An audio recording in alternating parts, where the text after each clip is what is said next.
ताई बोला ना. काय करताय? काय नाही, कांदे घ्यायला आले. हे घ्या वाटाणे. वाटाण्यांचा सीझन आहे आणि लहान मुलंही खात नाही. काहीतरी रेसिपी बनवून दाखवा. ठीक आहे, चालेल. चला दाखवते.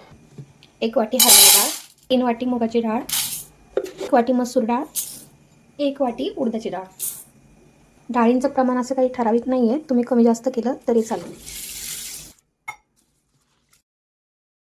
डाळ स्वच्छ धुवून आपल्याला 7 ते 8 तासासाठी भिजत ठेवायची. आता आपण थोडीशी मेथी,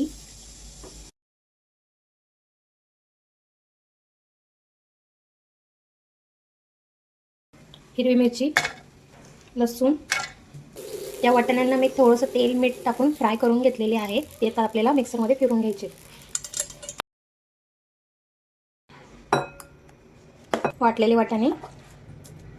एक्स्ट्रा काही भाज्या ॲड करायच्या असतील तर तुम्ही करू शकता.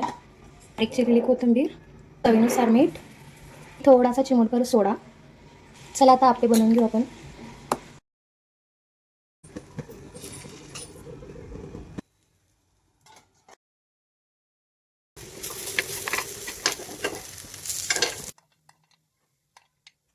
अशा प्रकारे आपले ओल्या वाटाण्याचे आप्पे तयार झालेत. तुम्ही हे मुलांच्या टिफिनला सुद्धा देऊ शकताय आणि सकाळच्या ब्रेकफास्टला पण बनवू शकता. मस्तपैकी छान लागतात. जरूर ट्राय करा आणि कमेंट करून नक्की सांगा कसे वाटले. तर चटणीसोबत किंवा दह्यासोबत तुम्हाला जे आवडेल त्याच्यासोबत सर्व करा.